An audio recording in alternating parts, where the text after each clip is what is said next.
Welcome, Night Owls, to the Book Club After Dark podcast, an inviting moonlit podcast. I'm your host, And Danny. I'm Michelle. We break down fantasy, romantasy, and thriller novels. All things enchanting, intriguing, suspenseful, and maybe a little spicy. Each episode features intimate discussions on captivating stories, character breakdowns, fan theories, and more. And this is your content warning. This podcast contains mature themes and discussions that may not be suitable for all audiences. Episodes include explicit language and descriptions of mature romance, as well as depictions of violence and other intense subject matter. This podcast is rated R for mature audiences. Listener discretion is advised. And going forward from here, there will be lots of spoilers for the coverage tonight of Home is Where the Bodies Are. This is your spoiler warning. So let's get cozy because the best stories are told after dark. So tonight's drink of the episode is called Family Skeletons, and it is essentially a whiskey sour. And the reason I went with this one, if you're looking at the screen, it's a little bit, has some froth at the top, and it has a dehydrated lemon on the top. And I went with a whiskey sour for a couple reasons. The first, the symbolic nature of a sour drink, given that we have some family trauma going on in this book. Sour feelings about the family. Some feelings, yes. And then also because whiskey plays a prominent role a couple different times throughout the book. There's a pretentious nature to one of our characters regarding drinking a certain kind of whiskey over another. One of our characters likes a very disturbing straight up Seagram's, which is horrible tasting if you've ever had. Not tasty at all. But anyway, this is a elevated version of a straight up whiskey drink, and it's a whiskey sour, and I thought Family Skeletons kind of works for the theme and works for this book. You know, in the book, when she mentions Seagram's whiskey, I only know Seagram's as like the fruity tropical drinks in the pretty bottles with all the pretty colors. I'm like, whiskey? I didn't know that was a thing. But yeah, apparently not too good. Not like the tropical bottles. No, not those. There's a couple different versions of that, but no, in this case, I think she's just talking about like the straight up stuff. And it's like, sounds like you could like peel paint, like not cheap and gets not the job tasty, done. like burns the threat. Correct. Yes, absolutely. So let's immerse ourselves now for the first time into the Grove, which is where our story takes place. In this episode, we are going to be exploring the new title, Home is Where the Bodies Are, which is our thriller. I'm so excited to be doing another thriller. This is Home is Where the Bodies Are by Jeneva Rose. So whether you're reading along with us here or just here for the book talk, either way, we are always glad that you're here. Let's dive into the setting. This is real world, which what we love doing with thrillers is breaking it up with fantasy. So we have something real world tangible. And this is a small town in Wisconsin called The Grove with only 174 residents. You can probably find more people in an IKEA at one time than this town. Literally. The main plot occurs on the family house of these main characters. It's a 5-acre farm that last house on the left, which I believe that's even a horror movie called The Last House on the Left. So immediately when that's described, I was like, okay, this is where death happens. And it's off Eustis Street. The house is decorated in flowers since it reminded her mother of life. So beautiful, delicate, and short-lived, which is beautiful, poetic, and really sad. That's how we view life. It's short-lived. And the house is run down since their father hasn't taken care of it because the father has been missing for quite some time up until this point. Yes, missing.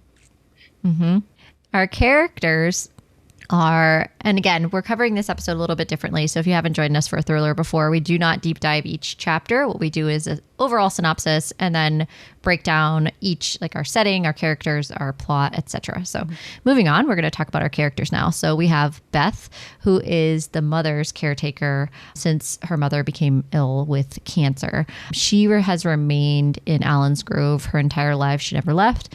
And at this point has been watching over her sick mother for some time. She works at a warehouse. She took FMLA 7 weeks prior. If you're not from the US, FMLA is basically a form of leave it's a Family Medical Leave Act is what it actually, the acronym stands for. But it's basically you can use it for a couple different things. You can use it for family member that's injured. You can use it if you yourself are pregnant and have, give birth to your first child, or however many children that you have, you can always use FMLA. Only for the first. But it's in place. Yeah. It's a specific type, and it's noted in the book, and this is why we brought it up, is that she specifically cites that she used FMLA to take these weeks to care for her mother. So she's 38 years old, and she's the oldest sibling of the three. She has a daughter who's estranged at this point. Her name is Marissa, and she has an ex-husband, and she kind of gave up on their marriage when her father disappeared. So Beth's not doing too hot. No. Right at the opening. She's really not doing too great. You get a lot of this stuff in the opening is what I like. I mean, I feel like at first you don't really like Beth. And she's very stereotypical oldest daughter, caretaker, really just wants to protect like her family and her life, and then becomes super obsessed with the missing of her father because that's like so out of character for her. She loves her father, she loves her family, and when that happens, she doesn't know what to do with herself. So it's funny because I liked Beth. Really? I don't know I ended up liking her. Yeah, because I'm the firstborn myself. Okay. So connection there. Maybe that's why. Well, I mean, I just felt like she was the only one who was like, I'll stick around and be responsible because I guess no one else is going to do it. Right. You know, and she kind of felt like she got handed the short end of the stick. But we can get into that later. Fair. Let's talk about Michael. Tell us about Michael, Michelle. Michael. So Michael left Allensgrove 7 years ago and moved to San Jose. He works as a tech engineer, like computer tech engineer, makes lots and lots of money in San Jose. He didn't want to come home, but he doesn't trust his sisters to handle the estate properly. He got out of Allensgrove and believed his sisters resent him for it, which is true and not true at the same time. When you see these like the story from these different characters' perspectives, yes, there's resentment, but also not so much. He's 36 years old, dark hair, kind of speckled gray, broad shoulders, tan skin from being in San Jose. He has a scar on his right cheek, which his sister comments on, and he's the baby. So he is the youngest of the three siblings and gives very much baby of the family.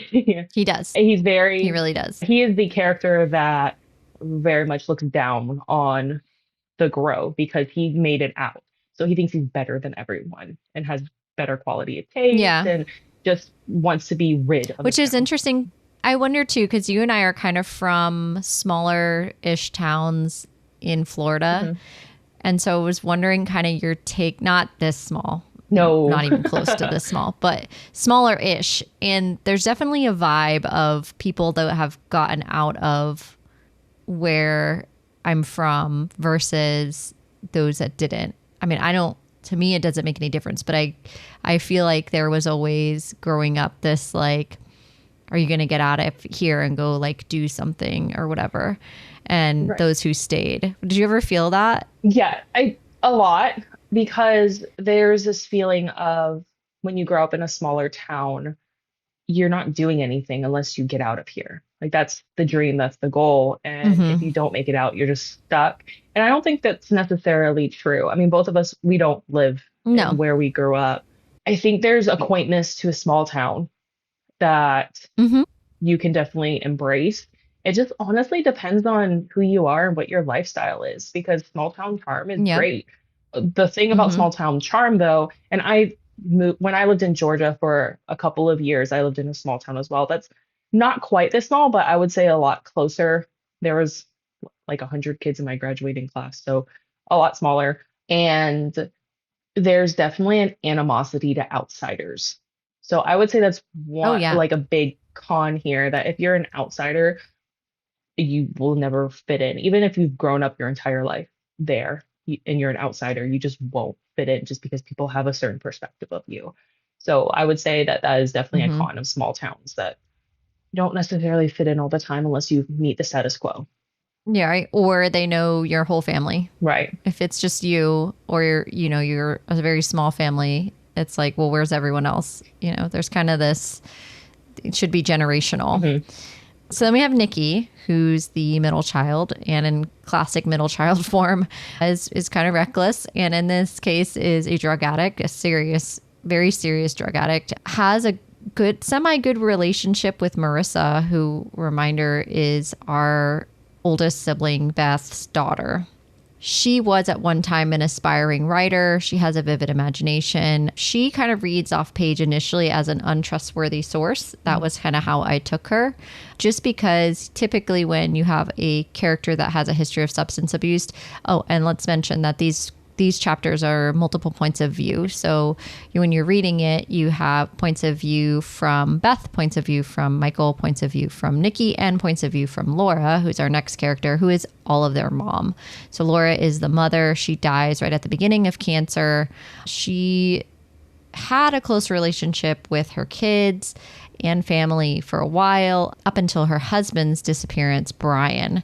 So Brian is their father. So you have Brian and Laura, who have had 3 children, Nikki, Michael, and Beth. And Brian is missing, is stationed in the Navy. So again, reminder, Marissa is Beth's daughter. She's stationed in South Korea in the Navy. And then we also have Lucas, who is across the street, is Beth's childhood boyfriend and Emma's brother. Casey, who is Nicole, Beth's sister, right? Middle sister, childhood friend. And he's currently an officer of Allen's Grove. And then we have our victims in this, because of course we wouldn't have a thriller without our victims. Yeah. So we have, who's the 12-year-old little girl and neighbor, Christy Roberts, the neighbor that always wanted to play with Beth and hang out with her, and Charles Gallagher, the town loner, who was kind of just like you said, like there's always a few people that are misunderstood in these small towns. Charles Gallagher is one of them, and he lives and takes care of his mother. But these are the 3 victims that we know of as we go through Home is Where the Bodies Are. I felt bad for Charles the entire time because in these types of books, the one you normally would be portrayed as a creep usually isn't. And he was just some sad guy that lived with his mother across the park and got blamed for something that wasn't his fault. I felt bad for Charles the entire time. Yeah. Especially when we get a lore. He was like wrong place, wrong time type of His situation. house, wrong place, his own home. Yeah, literally. Yeah. So let's go into the structure, because the structure is really important. It's first person point of view, like Danny said, of the characters Beth, Michael, and Nicole. And then we also, and that's in present day. So that's important. Present day in the book. Right. And then we get Laura's point of view as kind of like journal entries. We get that because after Laura passes in the first chapter of the book, she has these journals and these videos that her kids are going through, and that's how we get her point of view. And this is in 1999, so quite some time in the past, and that's how we're getting her point of view, and that's where the victims come in. The way with some of the references to music and stuff, I was like, was that really 1999? I was like, man, has it been that long? Holy cow. And VHS tapes and how they're referencing. So she has this VHS recorder. That's how she is taking like all these home videos. And they're big. It's not your cell phone. It's massive. It sits on your shoulder and you have to pop that out and re-record. So if you're not familiar with the concept of VHS is not technology, and they don't exist anymore. Oh yeah. You have to go to the library. They don't. Yeah. Yeah, and you can't really understand. So, like, if you have the book, if you've never seen a VHS tape, which this might not be the show for you, just kidding. If you've never seen a VHS tape, they're not quite as big as the book. They are a little bit smaller than this, if I recall correctly. But the machine to play a VHS tape was gigantic. Yes. And then if you wanted to make if you were filming something, you had to put the whole VHS tape in there, and close it to film these things. So it wasn't like this is very heavy contraption. Google it. Anyway. All right. So we also have the themes of this book. So we have family, obviously. We have 3 siblings are joined together after their mother passes. So family. How strong is a family? Do we always trust our family members? Then there's grief of passing away and death, grief of past relationships that are different. Because let's be honest, if you leave a place for so long, you have memories, and then you return there, there's kind of a mourning of a loss of what could have been, maybe a loss of what once was. Now, trust. And Hmm.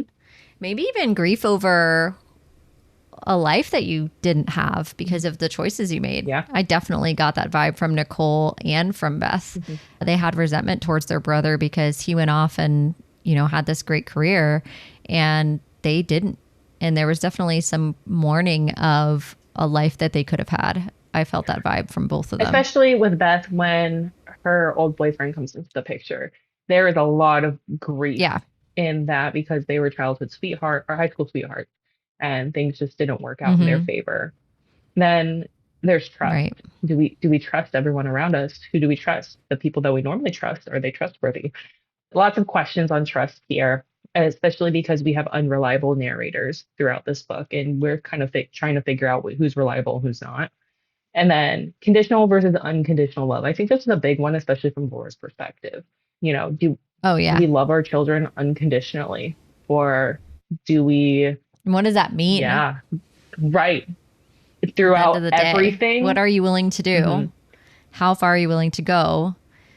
And when you have multiple children, does that change? And what are you willing to do then? And I think, had I read this book in my early 20s versus now, I think my takeaways would be different. Oh, absolutely. Like as a Because mom now reading this book. now I'm a parent. Yeah. Yeah, absolutely.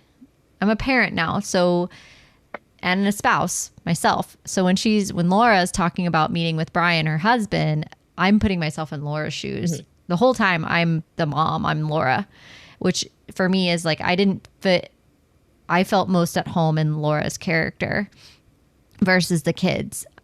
Every time it would relate back to her, I could see myself through her eyes more than anyone else's. I would agree. Even though Beth is a mother, when going through her perspective, I never really placed myself in her shoes. It would be more of Laura's Yeah, perspective. I didn't identify. Mm-hmm. Agreed. So let's get into And the it plot. could be too because Laura's perspective is of her kids younger, Mm-hmm.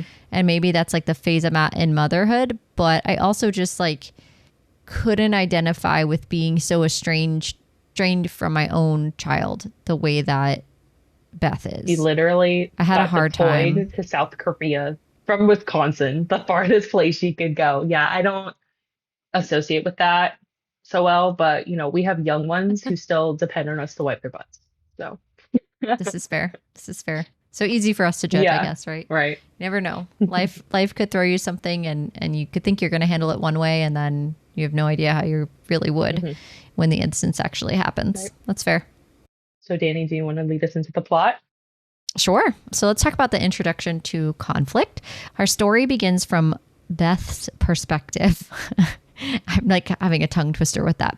I think it's the T with the S's. I'll be fine. So she's in her childhood home and it opens with her mother basically on her deathbed. The situation is that Beth has moved her mother into like the front living room area where she can like see the sun. She's moved her out of her bedroom now. She's in hospice. Beth has a hospice nurse that's coming in intermittently to kind of check on her mom. But for the most part, it's just her and her mom. And she knows that it's very close to her passing.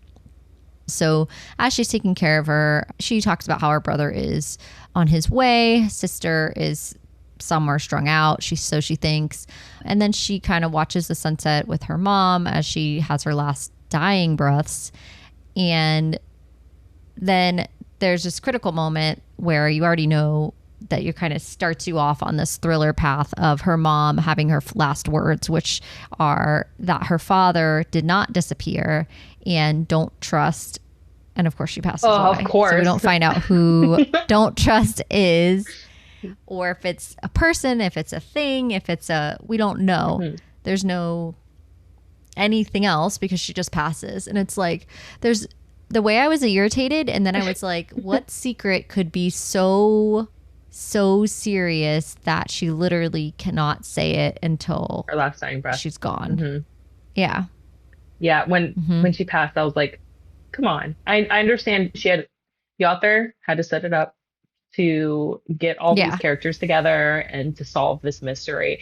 And this is a secret that Beth kind of holds to herself for a good portion of the book because she's the only one that's been wow. there. And she honestly kind of feels like she's just entitled to it because she's the one that's been there. She's the one that took off work. She's the one that's been obsessed over her father's disappearance. She's the one that stayed in the area, not strung out on drugs. So if you haven't been around an addict, they're pretty absent and flighty for the most part, as you can kind of see with Nicole and her reactions.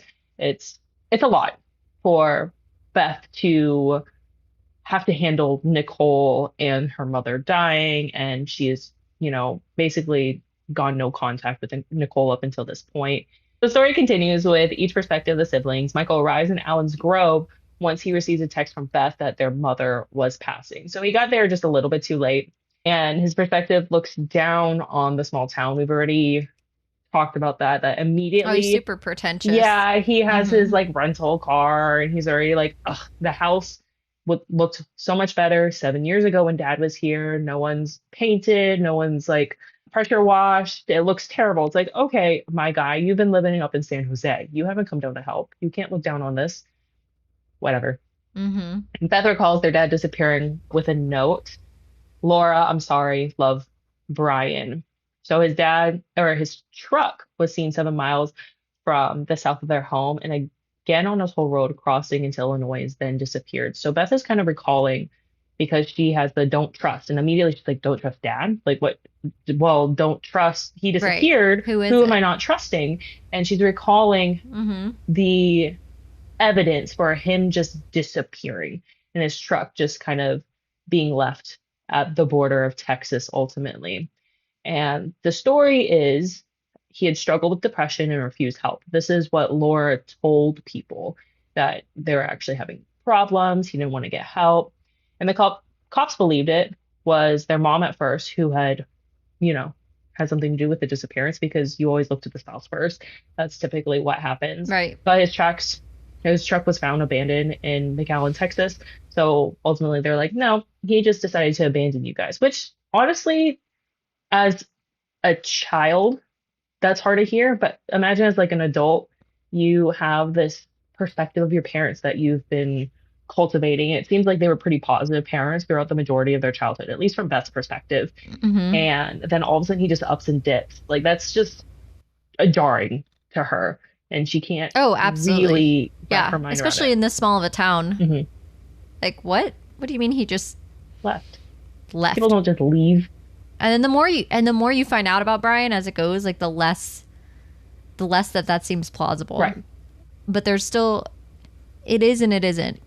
We'll get into that more. Mhm. So Michael comes into the family home and they don't like each other. There's already some ill will between Michael and Beth. Michael is, grieving their loss, and he says, let's share a glass of whiskey. So again, this is kind of notating our drink of the episode, the whiskey sour, but also kind of points to family skeletons again, because ironically, it's Michael here who wants to share the drink with Beth. They have a shared drink, and we're waiting at this point, because at this point someone has to come to kind of get Like the body. Laura. Yeah. And so Kathy, this hospice nurse, comes to pick up their mom's body. Beth gets a call from the police that Nicole, her sister, was attacked and needs to be released by someone from the hospital due to the extent of her injuries. So Beth is just like, fucking great. My mom just passed away, and now my estranged, strung out sister needs help again. It's just like wonderful. And then my brother, who I don't get along with also,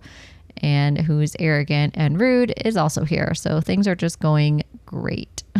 Right. And this introduction of Nicole is just wild, because obviously you have Beth's perspective of Nicole, but then your first actual interaction with Nicole is her getting out from the hospital from being attacked. And this is not an abnormal occurrence for her. No. So she's definitely unreliable. At least she's supposed to be unreliable. Although when I got Michael's chapters, every time I'm like, shut up. Like, he was so annoying to me. Oh yeah, he was I just hated his But I think you're chapters. supposed to hate him. Right. Because he just is so, I would like read him and I'm just like, is this guy for real? Like, is this dude for real with these thoughts that he has? Yeah. But so the following day, Laura's attorney shows up with the will because all three children are now at the house. They all receive a personal note that Laura had requested not be opened until after her funeral. Beth ends up receiving mostly everything, including the house and a key to a lockbox. Nicole receives Laura's journals, which are her mom's journals, and her station wagon. Nice.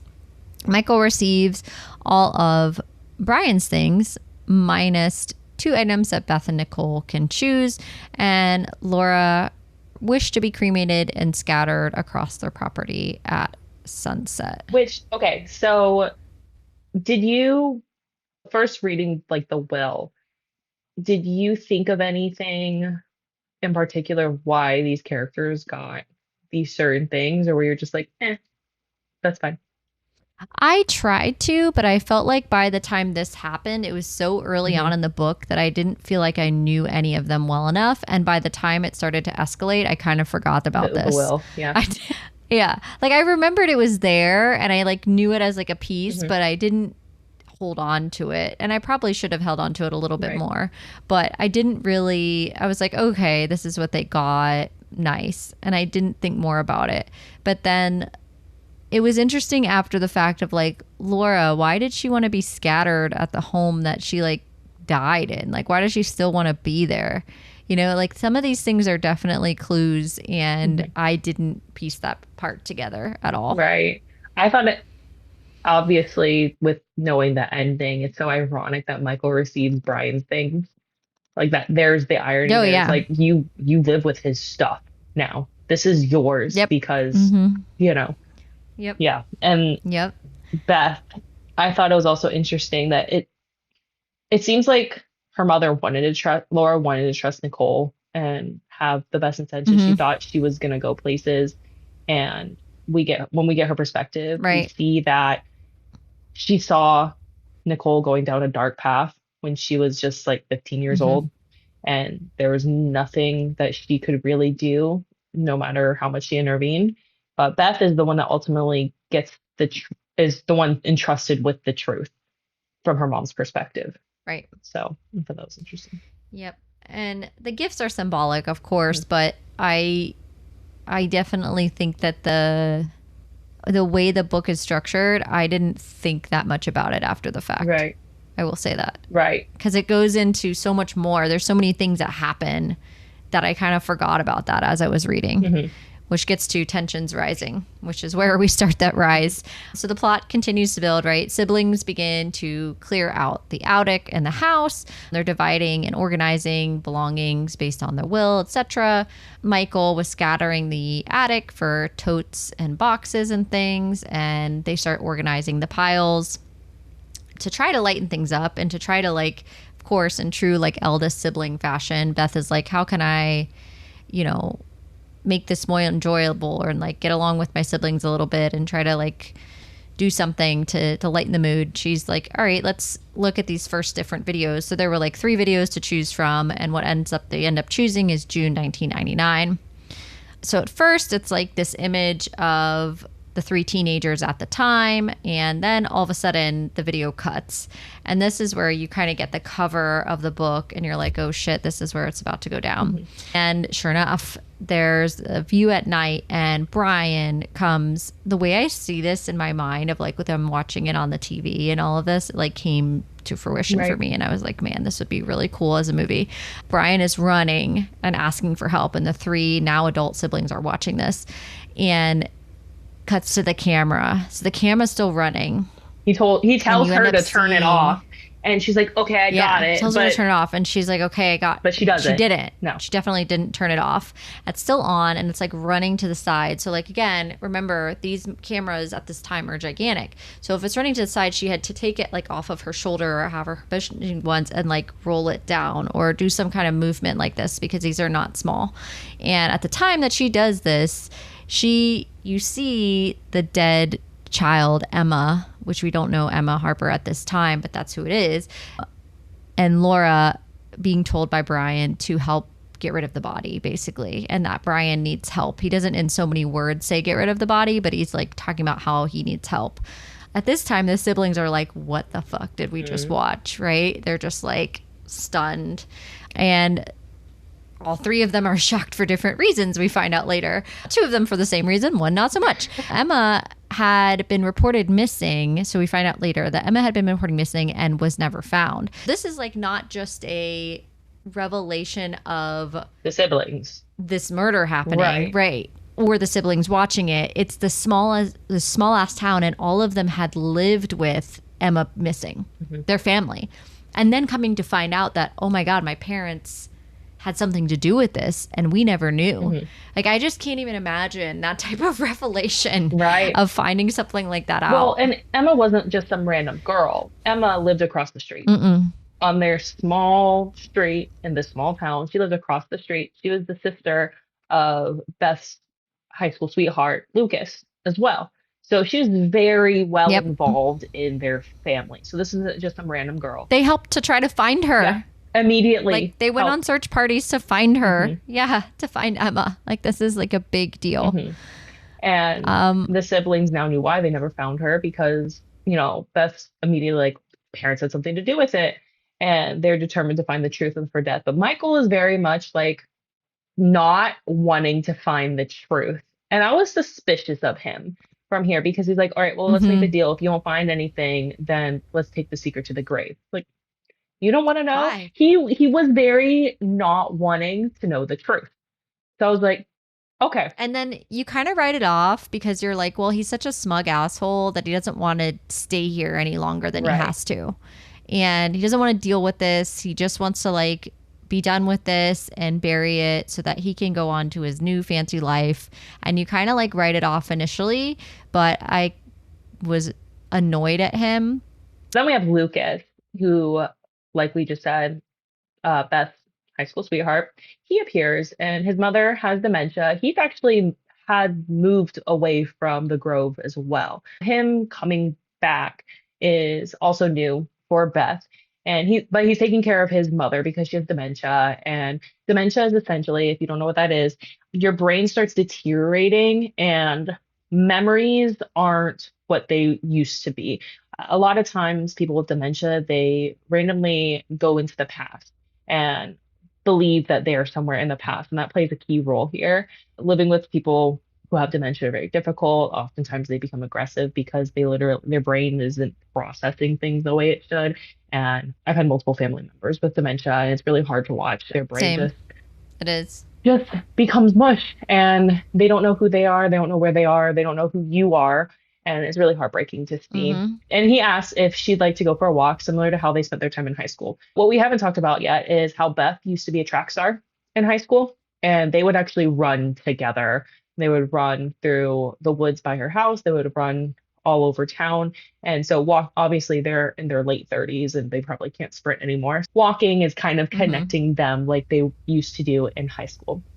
And in the midst of this present, action that's happening, we get a flashback of Laura's perspective at Groovin in the Grove fundraiser. And this is Laura's dream. She put together this fundraiser, and we see a fun, family-filled afternoon. Laura gives details about the main characters before tragedy hits Allen Grove.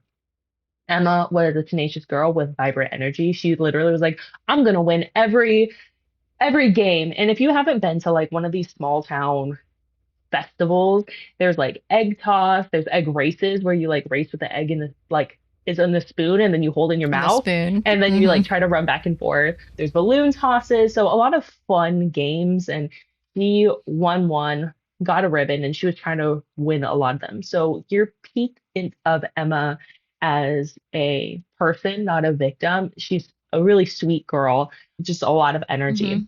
And then Beth was slow dancing with Lucas because they're dating. Michael had to run home to change out of his egg splattered clothes. He was in charge of one of the games, and he got egg splattered all over him, and he runs up to his mom saying that he needs to go home and change. And this isn't really uncommon in the 90s, where you just they're at this playground and the house is like down the street, but you just kind of send your kid off. I would never. If I'm at a playground, not now, I would never send my child go down the street. Like, I don't know where you are, but this is the 90s. So things are a little bit different here. And it's a small town. Yes. And then we have Nicole with her friends. And Laura comments that it's a mix of good and bad influences that she is seeing, and she's seeing Nicole as the dreamer, as the highly emotional one, kind of going down this path here with her friends. Then we also have Charles Mm-hmm. looming, smoking a cigarette, and he gave Beth a sinking feeling, which it's supposed to set you up to think that Charles is like the bad guy here, but he's just misunderstood Right.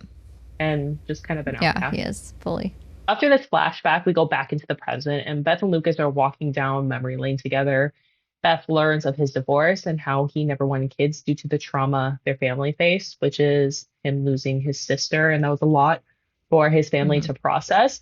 And he also lost his dad shortly afterwards, which he comments it's by suicide.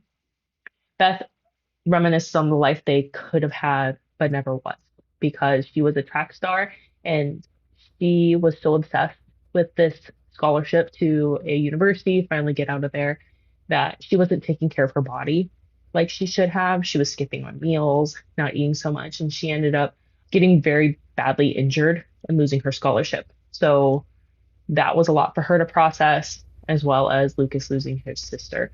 So their lives just kind of shattered separately, and Mm-hmm. they ended up breaking Yep. things off. Beth asked Lucas if he wanted to know what happened to Emma for the sake of closure. However, he's like, she's dead. She's been missing for 23 years. There's no way that she's alive. And since his mother has dementia, her brain's stuck in the past, so he has to like relive the memories and kind of retell her like Emma's not around anymore. And that would be very heartbreaking to have to Oh, do yeah. on a very regular basis. So, Mm-hmm. Yeah, so Nicole and Beth are starting to try to piece together what happened with Emma's death and are both kind of going through different things at this time. Nicole specifically is, like we said, a recovering addict. Right now, she's needing her daily methadone treatment. So basically, if you're unfamiliar with addiction, when you're going through withdrawals and after this period and you're trying to get clean, methadone is a way that can help keep you sober to a certain time is essentially what it's for. And you use it over a certain period of time, kind of wean off of that to finally, hopefully, be drug free at the end. But she has to have her doses of this throughout to try to keep her clean. And she continuously, especially now, is really struggling with not wanting to use again because now she's got the death of her mother. And now she finds out that maybe her parents were involved in a murder, like clearly. right. And it's just a lot. She's having a hard time with this. It's also important to note that the last time she spoke to her mother told her not to come around until she got a tip. So when you are participating in a sort of rehabilitation, you get these chips or coins, not like edible chips, or coins that for a certain amount of time that you've been clean. So she wanted her to Right. be 30 days clean, and she was Mm-hmm. just like a day or two shy of that. So here she's like Yeah. 1 day devastated. She shy. never Mm-hmm. got to say goodbye to her mom because she wanted to prove to her that she's clean. And Yeah. she never got to show her that. During her treatments, we are introduced to Casey Dunn, who we talked about a little bit earlier. He was a childhood friend of Nicole's. He works for Walworth County Sheriff's Office, and he actually helps Nicole obtain Emma Harper's cold case file. Nobody's looking at it anymore. It's been a cold case for years, and he kind of feels like no harm, no foul. Casey believes that Nicole is writing a book because this is what she has been good at historically, and she always wanted to do this. So he believes that's what he's kind of helping with while he gives her these files.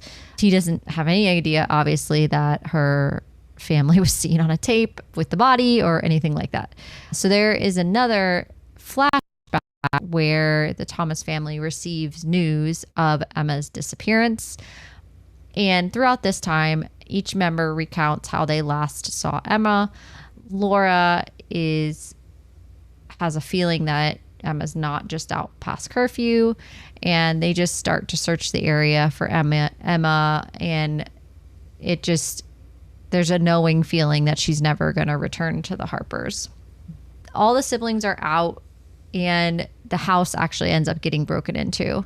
Everything is shuffled, turned upside down. The VHS tape is still on top of the TV, so nothing's there. And so there's this weird feeling like, do our parents owe somebody? Like, why is my house being broken into? And the way when I was reading this, I was like, is this meant for me to like, because I'm always trying to like solve these things the whole time I'm reading these books. I'm like, okay, who did it, right? And so I'm reading through this and I'm just like, okay, is this meant to derail me, or am I supposed to like really focus on the fact that their house was robbed? But it was odd that it wasn't really like robbed of anything. It was just like pilfered. Like somebody just like went through thing, sort of. Right. It didn't even seem, it was odd. The whole thing was odd. I thought, so my hunch this entire time was it was weird that Lucas appears and then the house gets broken into. So I thought that was weird, and I thought he was connected to that. I ended up being very wrong on that, but this is where I was like, why is Lucas around? And then he's getting broken. This is broken into. Like, that's weird. I think there's a connection here, which maybe that's what the author wanted me to think. I think because Lucas does appear at a precarious time in the Thomas family, that he's supposed to seem suspicious. And he's kind of, because he has a lot going on, he's kind of not exactly the most warm person either. He is friendly with Beth, but for sure. he's definitely kind of standoffish as well, and a little short. Then after the break-in, Beth receives an email from their father. So this entire time that Beth's father's been missing, Brian, she has been emailing his email address, and hoping for a response. And now she's actually getting a response apologizing for his disappearance. And this shakes Beth and Nicole, because they're like, well, we have to find him. Michael, can't you track the IP address? And he's like, yeah, it's fine. I can do that. And he finds the location in the middle of nowhere. Well, and we think that he replied to the email finally, because one of the emails Beth sent, because he's been messaging and, she's been sending out these emails, is the email to let him know that their mother had died. Right. And that's the reason, like, this is the reason they think that he finally responds. Yeah. That's exactly. And so this location, middle of nowhere, 2 hours away, Beth doesn't want to go because she doesn't want to get her hopes up, which is fair. She spent her entire life, or not entire life, her entire life, the last 7 years, trying to figure out where he is. And she just doesn't want to get her hopes up just because Michael said there's a chance, like, he could be using a VPN, he could be doing anything if this is actually him. So him and Nicole, Michael and Nicole, end up going on a mission while Beth stays home due to her fear of being let down. And while Beth is by herself, she watches another tape of Michael's birthday following the incident. And it's really interesting because Beth has a new lens in watching this video, and how Laura, during this video, she really just tracks everyone's faces, and she lingers on Michael, and she lingers on Brian a lot. And it's like she's trying to observe the family. And this tape is after Emma went missing. Right. And Michael gets this big computer, which is like more expensive than they could imagine. And, it was a big gift. And it kind of sparks where Beth and Nicole start feeling jealousy over how Michael is treated versus how they're treated, and how the parents kind of made sure he did something special with his life, as opposed to Beth and Nicole, who they felt like they did. That he was like seemingly favored. Which he was, not but really not knowing for the truth. Yes. Not for the reasons they thought. they think. Yeah. So yes. And then as she's watching the video, Lucas comes over again. So this is where I'm being like suspicious. Like, why does he keep popping up? And they go for a walk down by the creek on Beth's property. And at first she's like, I don't want to go down there, but she's not going to tell him that because she hasn't been down there, and that's where Emma died. So she talks about her dad's email, and their mom's funeral is going to be tomorrow, where they spread their ashes. And as they overlook the stream, they share a kiss. So kind of sparking their old so a little romance. distraction, a little bit from our mission, which I'm like, ugh, whereas like in my, Quicksilver moments, or in, my alien barbarian books, I'm not skipping over that part. But in these books, I'm like, I'm on a mission here to find out this killer. I don't got time Hmm. for any of For any this. romance. Do your kissy kiss face and then let's move on. We've got crimes to solve. So that's like why I was like, all right, they kissed. It's nice for them. Nice for them. Moving on. And it's written well. It's not like it's like written poorly. Mm. I just like have no interest whatsoever. I'm like, I'm here for a different mission. Like, let's figure this out. That's fair. I've got a job to do. Meanwhile, while all this is going on, Michael and Nicole go to the location of this IP address, which is, a wild goose chase set up by Michael, of course. It turns out to be an abandoned house. So disappointment and is, all coming into Nicole, and she's just like in this massive spiral. And why would he send us here? This abandoned house, blah, blah, blah. And the way that this house is described is like really spooky too. It's just this, like abandoned house. middle of nowhere. Yeah. And she like goes in and I'm like, girl, Why would you go what in? are we doing? Yeah. Why would I don't know. Yeah. And they are driving back and Michael is driving her, of course, and Nicole is like, hey, can you swing me by my old place? I need to pick up a few things. So it's not Motel 6, it's Motel 5. And he's driving her to the Motel 5. And Michael is waiting in the car and he hears shouting. So Michael bursts into the room and sees the drug dealer choking Nicole and demanding money. Michael gets the drug dealer off Nicole, throws cash at him, and then tells him to never bother his sister again. And I briefly get like dark romance vibes here, which I don't know what this says about me, but I digress. Too much choking. Too much hand necklaces for you. I guess. And Michael takes them home. But before this happens, there's this like weird nod. I wanted to mention that. He basically like chokes the shit out of this guy and like beats him up like beyond what he needed to do. And before, when he came in, there's this like, I guess you could call it a bouncer. I don't really know what he would be called, but he's like sitting outside the motel, like in a car or whatever, looking, and he like doesn't give Michael a nod of any kind. And then Michael notes from his point of view as he's driving away that the guy gives him like a head nod as he leaves, like a gesture of like, oh, look what you did. Like, I saw what you did there, bro, type of thing. And so I'm confused for a couple of reasons. I don't know if Jeneva Rose put that in there to kind of give Michael morally gray but redeemable vibes. I think so. Because that's what I took out of this. I think so. Yeah. Because up until this point, you're like, he's a pretentious prick. Like, he just wants to get out of here. But here you see his humanity and how he cares about his sister. Because he could have let his sister get the shit beaten out of her. Right. Because clearly that happens often. That's how we were first introduced to her. But he goes in and stands up for his family. He does throw money. It's just like, whatever, because that's what he does. And I read the person outside is just kind of someone who lives there that sees all the shit that happens. And if you go to any of these kind of sketchy places, there's always people hanging out outside. And always. It's unsettling. And that's how Michael perceives it at first, is unsettling. But when they are like, oh, this guy is, I saw it as they know that the drug dealer super sucks and he got the shit beaten out of him. So they appreciate that. And he deserved it.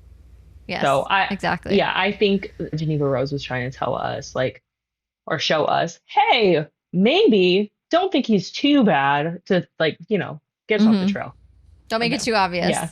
Then afterwards, Michael takes him home and promises not to tell Beth because he knows Beth is on edge with Nicole, and she's had her last straw with Nicole because Nicole has tried to break into her house, has asked her for money, has like really gotten aggressive with her. So she has cut herself off from that aspect of her life. So he promises that. But first they need to stop at the clinic so Nicole can have a methadone treatment. Because what Nicole has been doing is she thinks she can get clean faster by skipping her methadone treatments and going like every other day. But really she needs to go consistently every day so she can get clean properly. And then when Michael and Nicole get home, Michael asks what Beth will do with the house. Beth wants to sell it for money because she's like, that's more money than I could ever imagine. And Michael's like, that's like 2 years salary for me. Like he really has a very poor concept of how they live. And that begins an argument to where Nicole should live and helping Nicole get on her feet, because Michael's painting this as like, what if Nicole stays here? So she's not living in a Motel 5 or out on the street. And she's like, why should I keep fucking helping Nicole? Which is fair. Yeah. And then Nicole interrupts their argument with, But this paints Beth as like the shitty sibling, right, Michael as this like great guy who's now saved the day from, the sister and seemingly wants to do this nice thing by giving his sister the house. And, it's I'm helping her stay clean and right. this is her childhood home and it's the right thing to do. There's this argument that's happening between the siblings. Nicole interrupts their argument with a clipping that she finds in Mom's journal, Laura's journal, of the disappearance of Christy Roberts. And now Nicole is on one thinking that her parents are involved in this other girl who disappeared shortly after, 5 months or so after Emma disappeared. So now we flash back to a perspective of Laura where she thinks Brian had something to do with Christy's disappearance too.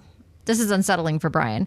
She worries about health since getting the full ride, college scholarship, this whole thing. Their dinner is interrupted by Susan, which again is the neighbor across the street, Emma's mother.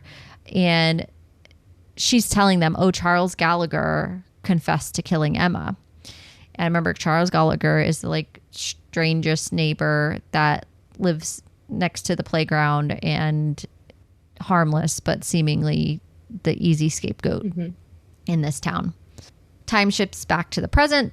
Beth, Nicole, and Michael are talking about Christy Roberts and that she was kind of a loner. And she took pictures all around Allen's Grove. And she showed pictures of Beth running. And Beth was like, I didn't know about her taking pictures of me while it was running, which is like strange, again, in a small town. But the way that I was immediately like, oh, Christy saw something. And she had it on film. And now she gone. So something happened there. And so I knew, of course, that Christy had seen the murderer in some shape or fashion. Right. There's too many disappearances that happened too close together. Nicole talks about Charles's confession, supposed confession, air quotes, how he initially said he was innocent, but then after 16 hours, which anyone after 16 hours of interrogation, he confesses, like, I am not a lawyer, but you should always ask for a lawyer.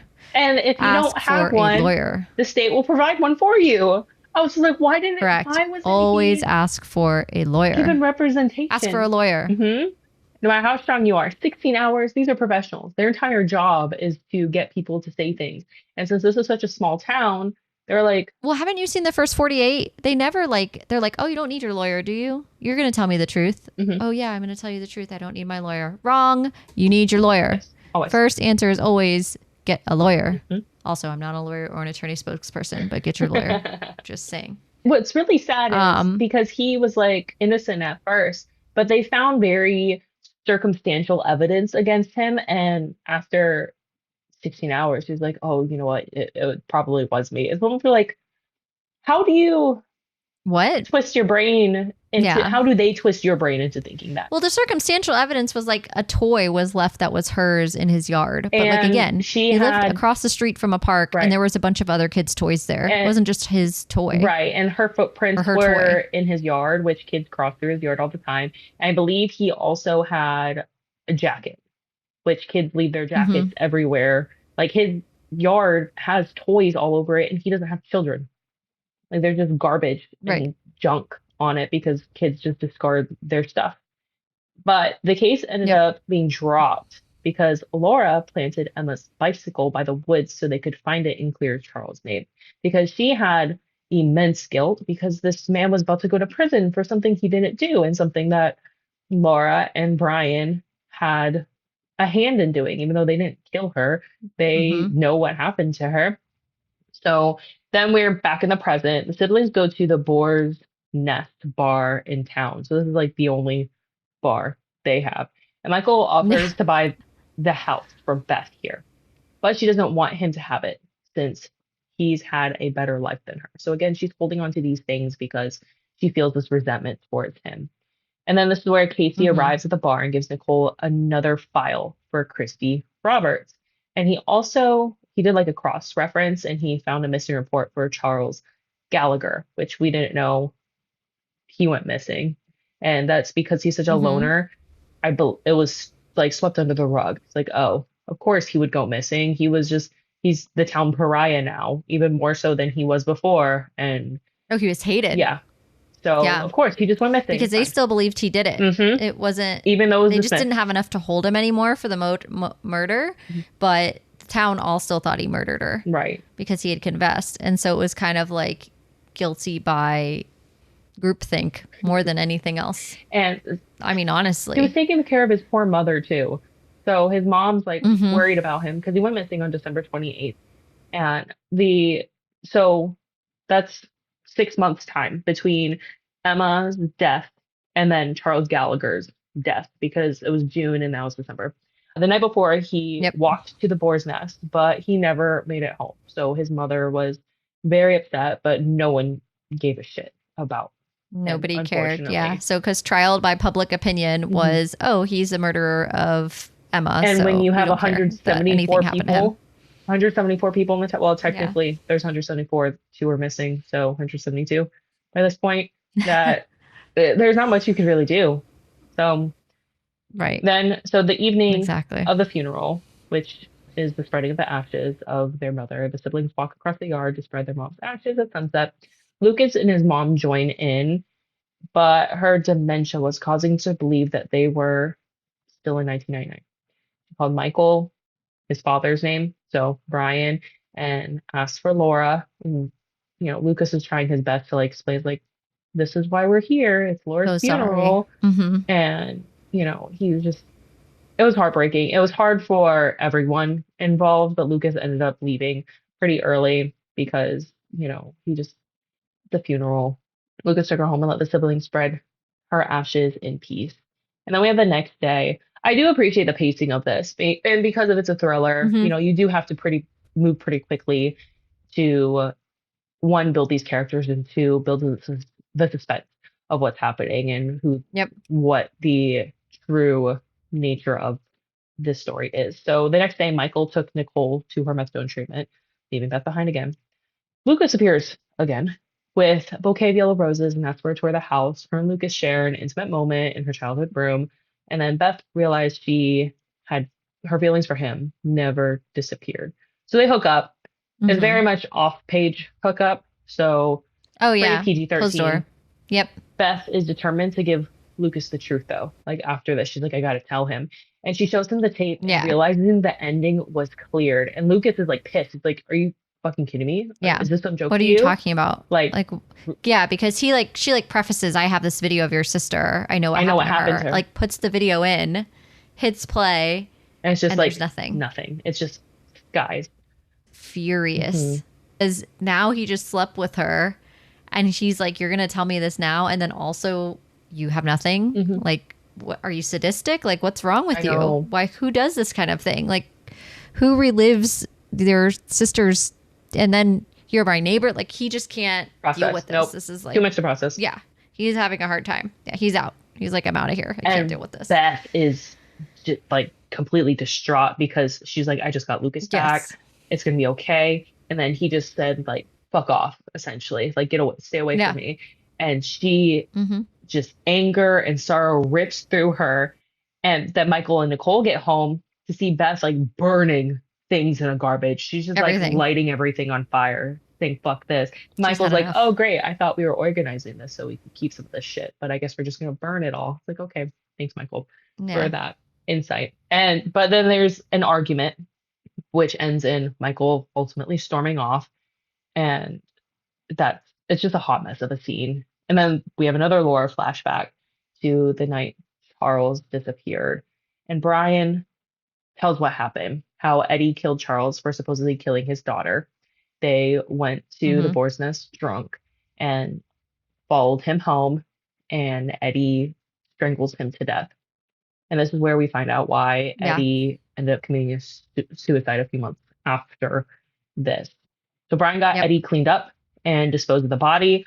Laura pushes for the truth of what happened when Emma disappears, and he finally tells her everything after this moment. Yes. Which we don't know. It just ends in, he finally tells me everything, and we don't know everything really until the very end of the book. So when I read that, I'm like, I want to know. Where's mine? Yeah. Yeah. And so this whole time you're still trying to piece things together. at a certain point, and it's because of Laura, was leaning towards Michael because remember I had text you and I was like, I know Michael's involved. I just don't know how Yeah. yet. Like I haven't pieced together what it is. And it was because I read one of Laura's POV chapters and she made a comment talking about how, you know, they might be one of your own, but you may not know them as well as you think type of comment. And it was like very brief. It was like one sentence. Right. And I thought to myself, who says that about their children? It's either her spouse or her children. And I immediately just was drawn to Michael. He was the only one to me that just didn't have enough character development that added up just yet. Right. And so I just stuck to that without any, but I still went on a wild goose chase. I still was like, maybe it's Nicole. Because remember, I texted you after that. I was like, maybe it's Nicole. Like, but my first initial thought was him. I ended up being correct, but I definitely went like around on a roller coaster before I actually finally get there. So the truth revealed. So no, unfortunately, Nicole opens this letter that she thinks is from her mother. Oh, this was so sad. And she's shaking. I know. And it says, "You're not the child I wanted, but you're the one I deserved. Regretfully, your mother." Just and she's like devastated, of gut course, by this. wrenching. Absolutely. So then Beth is now determined to find Emma's body because she's like, I fucking saw that tape. I know what I saw. And she wants to prove to Lucas that she wasn't lying about what happened. Your girl gets a shovel. She's like, yeah, she gets a shovel. And she's like, I know this body has to be here because where else would it be? So she starts over by the riverbank and she's just following this fence in the thick of their woods of their property. And she hears this bell ring and starts to walk towards their pet cemetery. And there are 6 graves for the 3 pets she recognized. But then she's like, I don't know who these 3 Who's pets Butterfly are. in Garfield? And who are these? Yes. No. Yeah. What are these names? Oh, So she starts to dig.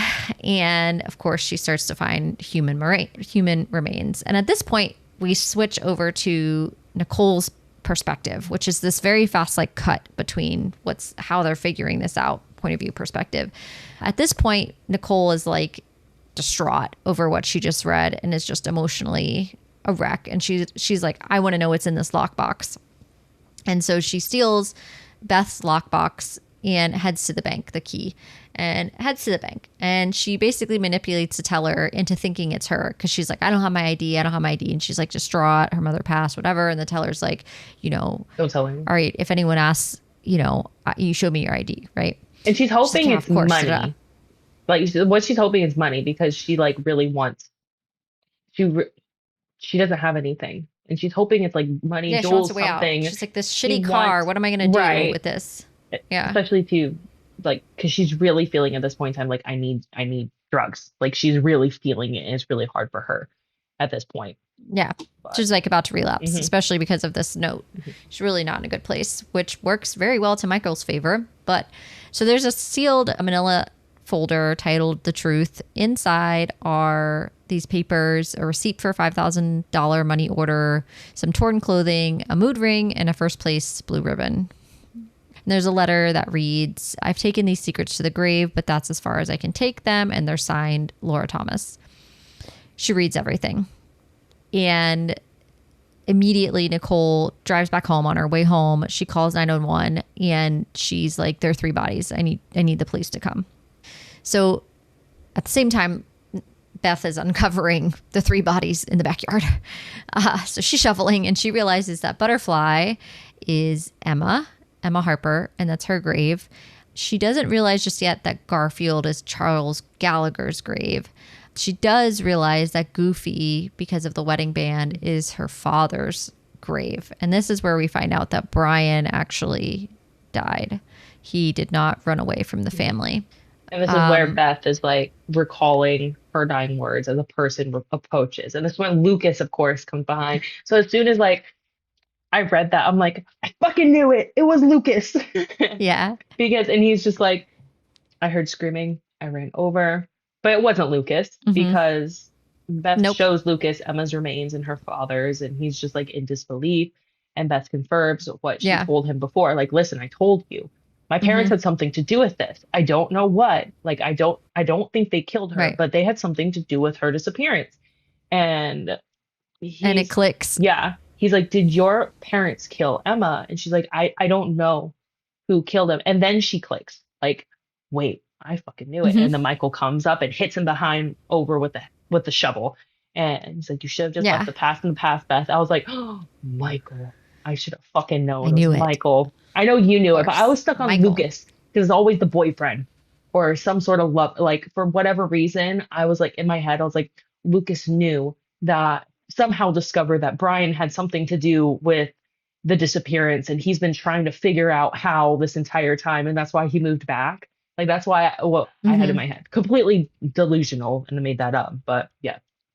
And then Delusion. so Michael keeps a gun pointed at Beth. She's trying to explain how he's like or he's trying to explain how he's like not a murderer and I'm the victim here and Emma's death was an accident. They were Hmm. just playing by the creek and he like scared her.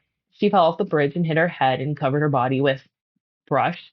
He told their dad that night after everyone got back from searching for Emma.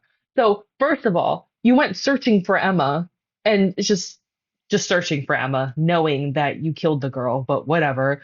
And he cried and said he would take care of it. And, he's trying to paint himself as like kind of like I was a child, I'm the victim here.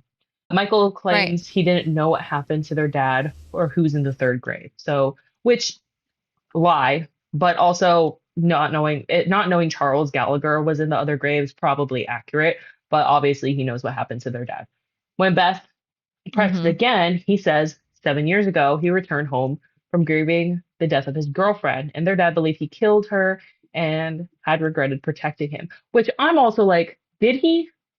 We never really know what happened with the girlfriend situation, which I hope No, after we this there don't. was investigation into that, but we never figure out what happens to her. We don't. From his perspective, they had an argument and then she had like a freak accident. She winds up dead. Yep. And then he goes to his parents because that's what a kid does, goes to his parents after a girlfriend dies. Trauma. And Michael and Brian have an argument and he ended up choking Michael and Michael killed him in self-defense with one of his trophies. So he's like, it was self-defense. Supposedly. Their mom, and trying to turn it on mom too. Mom helped me Hmm. bury his body. So she had something to do with this too. So he's unreliable, obviously, at this point. He admits to sending the email Yeah. from dad and erased the tape, tore out the pages from the mom's journal, as well as switching his letter with Nicole's, which is like heartbreaking for Nicole. Michael Horrible. Michael tells Beth she should have taken the money and sold in the house so he could have kept this he could keep the place and she could leave it all behind. But now she's never going to leave. At that point, I'm like, Because he's no. going to kill her. Yep, Yeah. there's gonna be another grave down there with mittens or whatever. Beth threw Or her whatever he comes up with. Beth throws her shoe at him to distract him, and they fought over the gun. And this is when like Nicole comes in, and all three are fighting over the Yeah. She's gun. like running in. Hmm. And the scene is so fast because they're just fighting, It is. and Hmm. the sirens are roaring in the distance, and then all of a sudden there's a gunshot, and then that's it. That chapter Right. ends, and then we just Yeah. have And you're like, you don't know what happens. right, Cliffhanger. right. Beth and Nicole end up making out alive, while Michael was taken to the hospital due to the gunshot wound to the stomach. Nicole and Beth hug each other, realizing their love for each other, goes deeper. Hmm. And Beth gives Nicole her actual letter from their mother. And Nicole gives Beth the manila folder with the truth inside. So this is kind of like how they wrap And the up. way I was like cheering that Michael got a stomach wound because I was like, that's brutal. That's hard to come. Love it. There's so many organs there. It's hard to come back from. Oh, yeah. It's extremely painful too. Yeah. So the letter recounts the entire events of 1999. And as parents, Laura and Brian are, in their mind, protecting their children. And there's a comment about Laura that she had made talking about monsters towards the beginning of the book, too. And like, you don't know who they're going to be type of thing. She had made that mention, but I didn't really like piece it fully together other than her just referring to the fact that she knew what happened, which we already knew that she knew, but we just didn't know the details of it. So One of them, her children, is the monster. The letter tells of Charles's murder by Eddie's hands. This is where everything kind of culminates. It cleaned up the mess because it was their fault that Charles was dead and that Eddie turned out to be a murderer because he really wasn't. It just was an act of passion because he thought that this man killed his daughter. So Emma's death was not an accident, like Michael had said, and ends up learning the truth from Christy Roberts. So this whole time we're thinking Christy Roberts is in one of the graves, the 3 graves, not Brian, but because we thought he was missing. But Christy Roberts did not end up in a grave. She was the one that was bribed with $5,000 because she had taken photos of the event where Emma is on the bridge and splashing water, and Michael shoved her right off, and she took enough pictures to understand that this is what happened and that he literally dragged her, likely still alive, and hit her under the bridge, covering her with vegetation. So like very clearly it was over 50 photos that captured this. So it wasn't like 1 or 2, it was a lot. Imagine and so she gets paid. Brian and flipping he said it was like a flip book. Like imagine watching that, literally like watching your son murder Your someone kid. and splash water on the wound so Yeah. it's like steeped into the dirt and everything. Oh, awful. Yeah. And that's your kid hmm too, on top of that. Like he's not grown, he's a child Yeah. himself. So Brian ends up paying $5,000 for the photos to help Christy start a new life because Christy's life with her family is terrible. Okay. She doesn't get along with them. It's not a good life. She's so sheltered at her home that all she wants to do is leave. So she gives them $5,000. Christy leaves, gets a new identity, moves on, gets a new name, the whole deal. As a family, everything. Brian Happy ending helped for her. her get that. Yep. Just keep a close eye on Michael. This is why he gets a computer. This is why he gets to these summer camps. And it's basically so to keep him busy so he's not doing anything. His hands are like busy, he's not murdering people. people. Yeah. Wild. So in 2015, Michael had driven to their home after this freak accident with the girlfriend where she dies. And I'm like, okay. Brian, the dad, believes that his son is somehow involved in her death. And because Michael doesn't like say what happened to her and they had an argument, I don't think that's too far-fetched. And so they get into an argument themselves. Father and son get in a heated argument. This ends with Brian choking Michael and Michael supposedly killing in self-defense with a science camp trophy, ironically. Laura just tells Michael, like, this is the last body I'm digging for you. I'm not doing this anymore.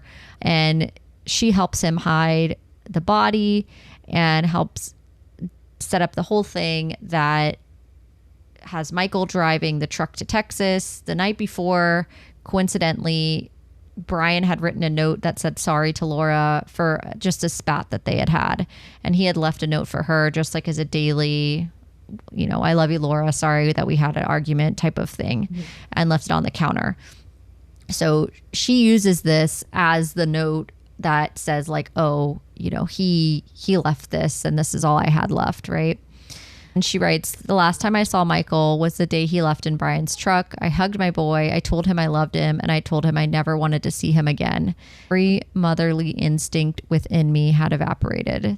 The maternal bond severed forever, which I wanted to talk to you about because that is, your kid just killed your husband.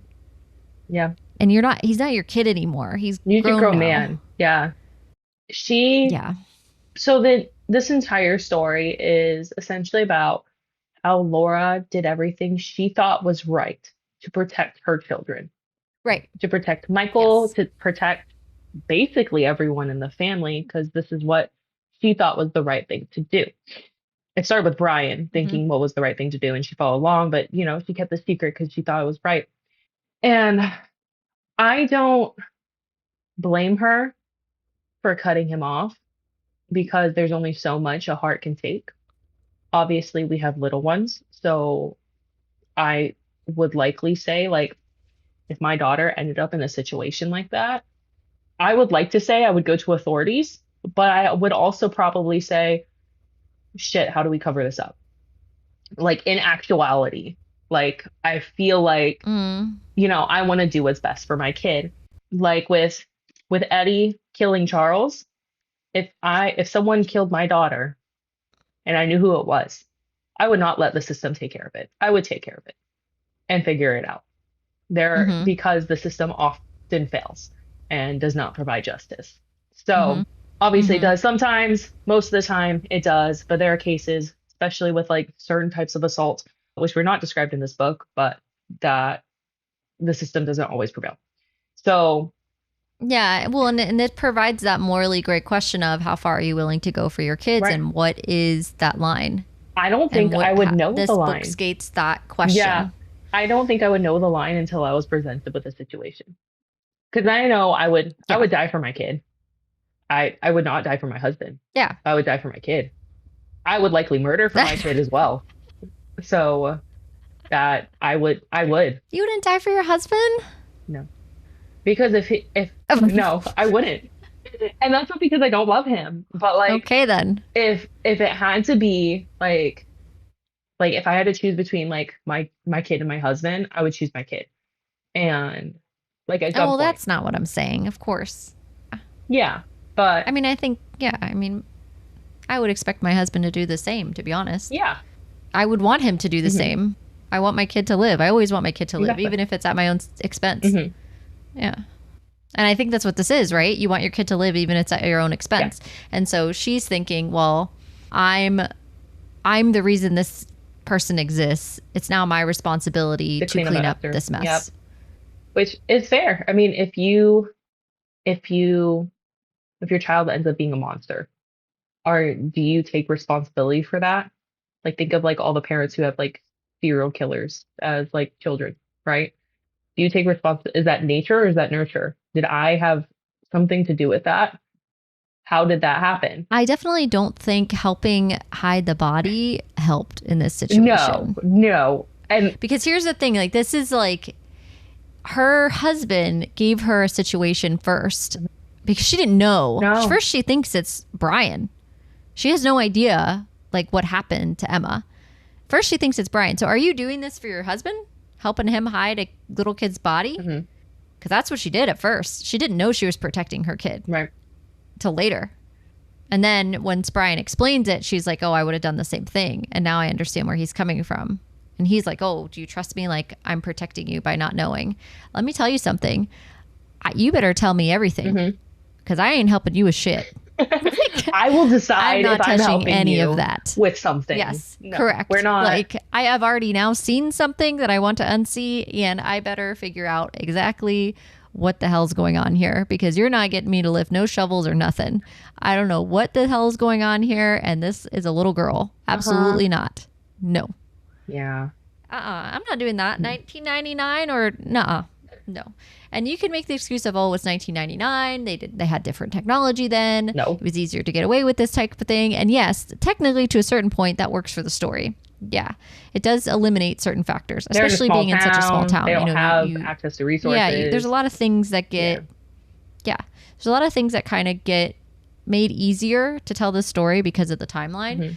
But at the end of the day, you have to think to yourself, if your husband comes up to you, no matter the time period, and is like screaming at you that he needs your help and he's like in shock or whatever, and he has his body with him and it's your neighbor's daughter dead, what do you do? Like, what a question. And by the way, that's rhetorical. I'm not expecting you to ask that. That is but pretty it's like heavy. that's what she made it. She made a choice. Yeah. Laura makes this choice without having the full story and goes, trusts her family at the end of the day. And she had to live with that and not very well. It destroyed the family. So resolution. Let's move. Resolution. Yeah. So absolutely. that happens 3 years later. Beth, Luke, and Lucas got married basically a year and a half after everything went down. They moved a few towns over and adopted a 3-year-old boy named Jack. And so their little family's complete. Nicole and Beth had helped each other heal from the events of their past. Michael survived as in a jail cell 30 miles from the Grove, which is ironic because he wanted to get out of the city. Oh, yeah. And he's now there until 2050. Permanently. Yep. Nicole ended up becoming a writer, which is what her mom always wanted her to be and what she always wanted to be, which this is supposed to be the memoir that she ended up writing, which is Home is Where the Bodies Right. Are, which recounts the summer of 1999 and the events 3 years prior. So she hasn't relapsed since. Neither Nicole or Beth hate their brother or parents for the things they've done. If anything, they feel sorry for their brother and especially sorry that they weren't able to protect him either from himself. And it wraps up neatly Yeah, in a nice little bow. The villain gets it does. his comeuppance. Beth and Nicole end up healing and have kind of a happy Hmm. ever after, even though I'm sure they live with plenty of trauma, but they still get their happy ever after. I have to ask you, did you ever read the book that came out in 2009 called The Dinner No. by chance? Mhm.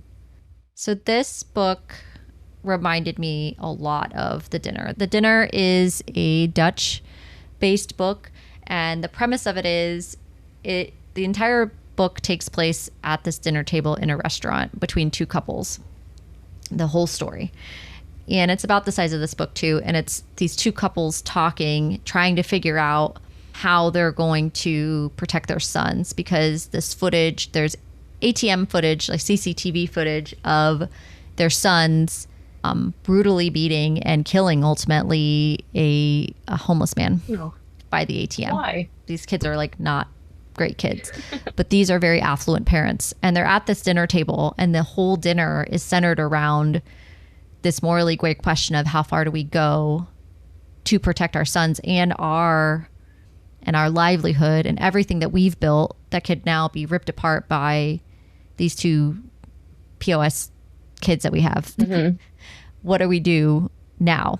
And so this book, when the resolution came and it ended up being the parents like doing this for their son, it reminded me of that book a lot, Okay. which I really enjoyed that book. So highly recommend The Dinner if no one has read that one. It's called The Dinner by Herman Koch, and it was really popular in 2009. It was everywhere, but it also is just really interesting idea. They literally don't leave the dinner table other than like go to the bathroom or whatever. Like the whole thing takes place at this dinner table. The entire That's a neat story concept. is really cool. Yeah. So I recommend that one for sure. The story, the way that this ended reminded me of that, because while the opening of how somebody dies and all this is like, how far are you willing to go to protect your kid? And that's ultimately like the same question here. How far are you willing to go to protect your kid? Right. And where's that line? Where's the moral grayness of that? I don't think we ever know until we're presented with the situation of what we're going to do. You can No. theorize what's proper, I have what's some good, ideas. and honestly, it probably some depends ideas on of what what- happens, what the situation is. Yeah, and situational. Yeah. Yep, absolutely. And do you need to protect your kid from someone else, or is your kid the one needing protecting? I think those are two really different questions too, because in The Dinner and in this book, the parents now have to protect the rest of the world from their violent child. Mhm. And how are you going to do that now? Right. Yeah, it's interesting take. Now it is time for our mystery Q&A. These questions have not been shared with either of us prior to asking. Do you want to go first? Do you want me to go first? You go first. Oh, I'm still thinking my question. okay. You have to live permanently in a romantasy setting of your choosing or in the real world. What's your choice? Can it just be fantasy or does it have to be romantasy? Oh, could be fantasy. Okay. That's fine. Because Fourth Wing sounds great, but I probably won't be mounting one of those dragons. So it sounds great in theory. However, I mean, if I would want to live comfortably in like a fantasy world, I'd probably pick Harry Potter. So just as Okay. there's magic, there's some cool creatures. I can also have a quiet life and, It's also this world too. yeah. Like it's on Earth. So it's not you know. very far-fetched, and that might seem very vanilla. But if I had to choose, I It's would safe probably, is what it is. yeah, that's what I'm saying. It's very vanilla. I know myself, and I love reading Crescent City. I would not fucking want to live there. It's Mhm. so chaotic. No, thank you. No. It's beautiful, beautifully chaotic, these demon angel god things. Hmm. And then hell is, So no yeah, Valaris for you. no, no, too many impending dangers, to be honest. Yeah. Okay. What about That's you? fair. I think I like the idea of being in this world, but there being something else to it.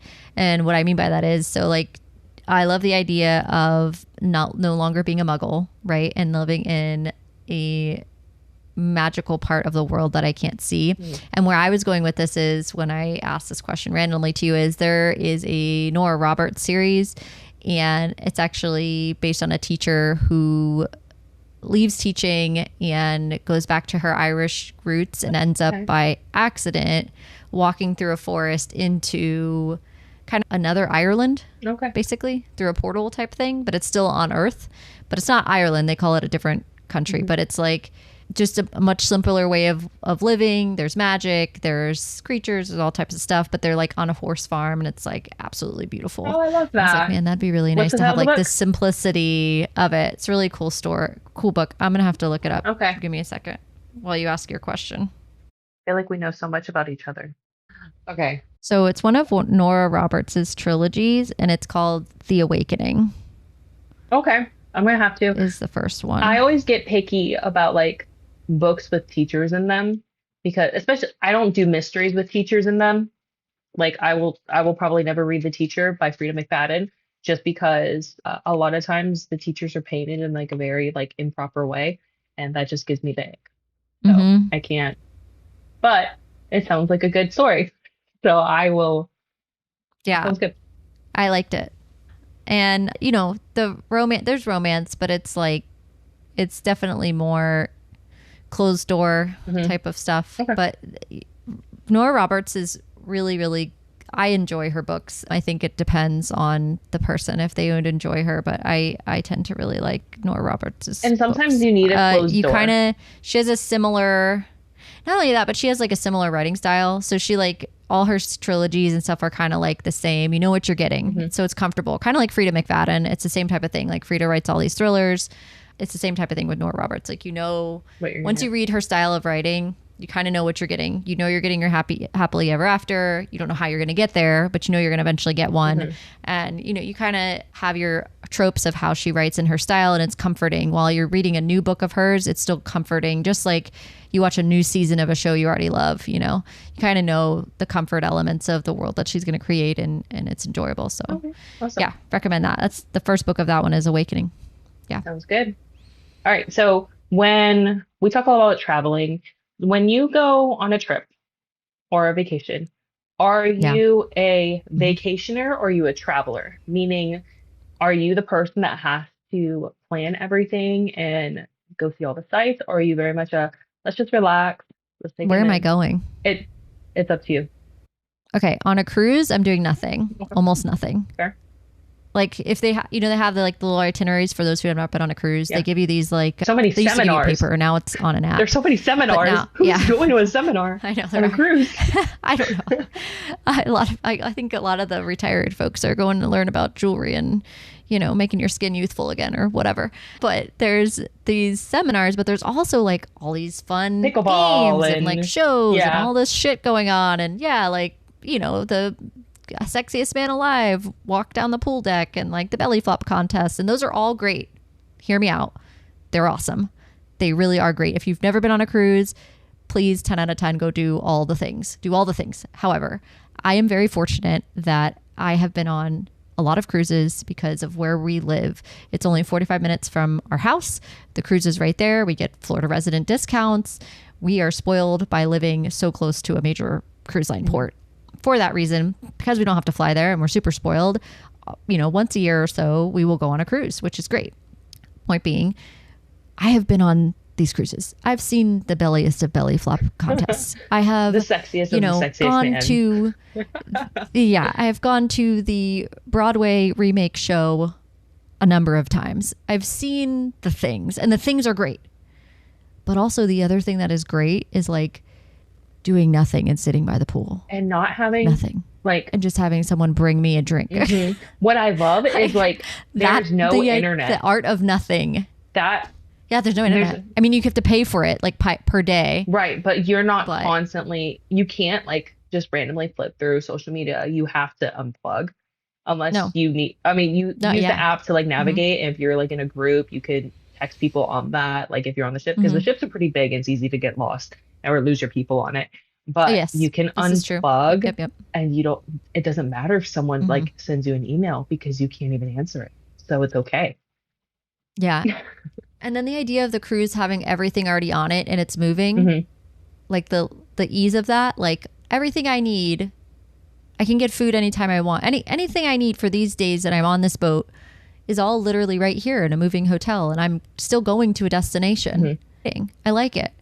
I like the idea of not having to plan anything. Once I get on the boat, the ship is going to go where it's going to go. It has this little itinerary. I don't have to do anything else. Now, if I'm flying to another state or I'm flying with my family, there's a whole list of shit that we probably have to do, and it's all planned out and there's like, but cruising, disconnect. Okay, That's my answer. fair. You? I would say the same for cruising. I'm very much, we're going on a cruise coming up, and I'm very much looking forward to disconnecting, unplugging, and just relaxing. We didn't even book an excursion. So, like, I'll enjoy whatever's around.